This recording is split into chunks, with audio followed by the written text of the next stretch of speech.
ഇന്ന് ഭാരതത്തിലെ ആദ്യ വിശുദ്ധിയായ അൽഫോൻസാമ്മയുടെ തിരുനാൾ.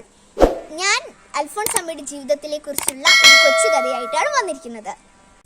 ഈശോ മിശിഹായ്ക്ക് സ്തുതിയായിരിക്കട്ടെ. ആദരണീയരായ വിധികർത്താക്കളെ, പ്രിയ ശ്രോതാക്കളെ, വിശുദ്ധരെ കുറിച്ച് ചിന്തിക്കുമ്പോൾ നമ്മുടെ മനസ്സിലേക്ക് ആദ്യം ഓടിയെത്തുന്നത് നമ്മുടെ നാട്ടിൽ നമ്മെ പോലെ ജീവിച്ച് വിശുദ്ധ കിരീടമണിഞ്ഞ വിശുദ്ധ അൽഫോൻസാമ്മയാണ്. കുട്ടികളായ നമുക്ക് വിശുദ്ധരാകാനുള്ള എളുപ്പ വഴികൾ ആ ജീവിതം നമുക്ക് പറഞ്ഞു തരുന്നു. വിശുദ്ധ അൽഫോൻസാമ്മയുടെ ജീവിതത്തെ കുറിച്ചുള്ള ഒരു കൊച്ചു കഥയാണ് ഞാനിവിടെ അവതരിപ്പിക്കുന്നത്. സഹനപുഷ്പം. ചരിത്രപ്രസിദ്ധമായ കുടമാളൂർ ഗ്രാമം.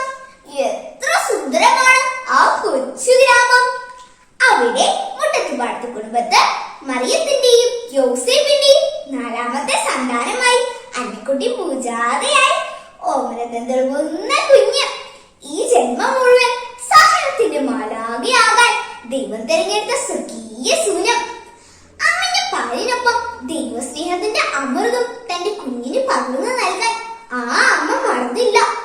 പക്ഷെ കൊതി തീരും വരെ തന്റെ തങ്കം കൊടുത്ത് ഒന്ന് ലാളിക്കാനോ സ്നേഹിക്കാനോ ആ അമ്മയ്ക്ക് കഴിഞ്ഞില്ല.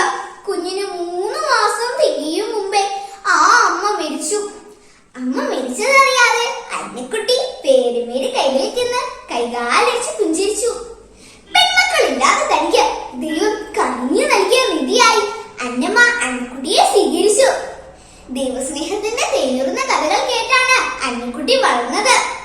നന്മ നിറഞ്ഞ മറിയത്തോട് പ്രാർത്ഥിച്ചാൽ നന്മയിലും വിശുദ്ധിയിലും വളരാൻ കഴിയുമെന്ന് കുഞ്ഞുനാളിലെ പേരുമാളെ പഠിപ്പിച്ചിരുന്നു. വിസ്തൃത കഥകൾ കേട്ടാണ് അവൾ ഉറങ്ങിയിരുന്നത്. അങ്ങനെ പേരുമേര് കഥകളിലെ നായകൻ അവളുടെ ജീവിത കഥയിലെ നായകനായി മാറിയിരുന്നു. കാലങ്ങൾ കടന്നുപോയി. പേരുമ ഇപ്പോൾ പണ്ടത്തെ മാതിരിയൊന്നും അല്ല. ഇതുവരെ ഇല്ലാത്ത പുതിയ നിർണ്ണയങ്ങളൊക്കെയാ ഈടെ നടപ്പിലാക്കിക്കൊണ്ടിരിക്കുന്നത്. ചിലപ്പോൾ ഒരു സ്നേഹവുമില്ലാത്ത മട്ടിലാണ് പെരുമാറ്റം. അന്നക്കുട്ടി എന്ത് ചെയ്താലും കുറ്റം. പെൺപിള്ളേർ അയൽക്കൊച്ചൊക്കെ അടുക്കൊടുക്കുകയും വേണം. വെള്ളോണ്ട് അടുക്കളയിൽ കയറി ചെല്ലോണ്ടാവുന്നല്ലോ വല്ല ചിന്തയും നിനക്കുണ്ടോ? അവൾ ചെന്ന് ഇങ്ങനെയൊക്കെ പെരുമാറിയാലുണ്ടല്ലോ അമ്മായിനെ കിർക്കിട്ട് കുത്തും. പിന്നെ കുറ്റപ്പെടാൻ ബാക്കി എനിക്കായിരിക്കും. പാവം അന്നക്കുട്ടി. തൊട്ടതിനും പിടിച്ചതിനും ഒക്കെ പേരും അവളെ കുറ്റപ്പെടുത്തുക പതിവായി. എന്നാൽ ആ നൊമ്പര പൂക്കളുമായി അവൾ മാതാവിന് മുമ്പിൽ മുട്ടുകുത്തി പ്രാർത്ഥിക്കും. അമ്മ മാതാവേ, അമ്മയില്ലാത്തവളായ എന്നെ മതി ഇത്രയും വലുതാക്കാൻ. എന്റെ പേരമ്മ ഒത്തിരി കഷ്ടപ്പെട്ടിട്ടുണ്ട്. ഇപ്പോഴും എന്റെ കാര്യങ്ങളൊക്കെ നോക്കി തരുന്നുണ്ട്. പക്ഷെ ഇപ്പോഴത്തെ കുറ്റപ്പെടുത്തൽ എനിക്ക് താങ്ങാനാവുന്നില്ല മാതാവേ. അവളുടെ കവിളുകളിലൂടെ കണ്ണുനീർ ധാരധാരയായി ഒഴുകി. കണ്ണടച്ച് തുറക്കും മുമ്പേ വർഷങ്ങൾ കടന്നുപോയി. 2 ദിവസം കൂടെ കഴിഞ്ഞാൽ അന്നക്കുട്ടിയുടെ മനസ്സമ്മതമാ. ഞെട്ടിപ്പിക്കുന്ന ഈ വാർത്ത കേട്ട് അന്നക്കുട്ടി പകച്ചു നിന്നു. 6ാം ക്ലാസ്സിൽ എത്തിയതേ ഉള്ളൂ. അപ്പോഴേക്കും ഇതാ കല്യാണാലോചന. പണ്ടൊക്കെ അങ്ങനെയാ. ചെറുപ്പത്തിലെ പെൺകുട്ടികളുടെ വിവാഹം നടത്തും.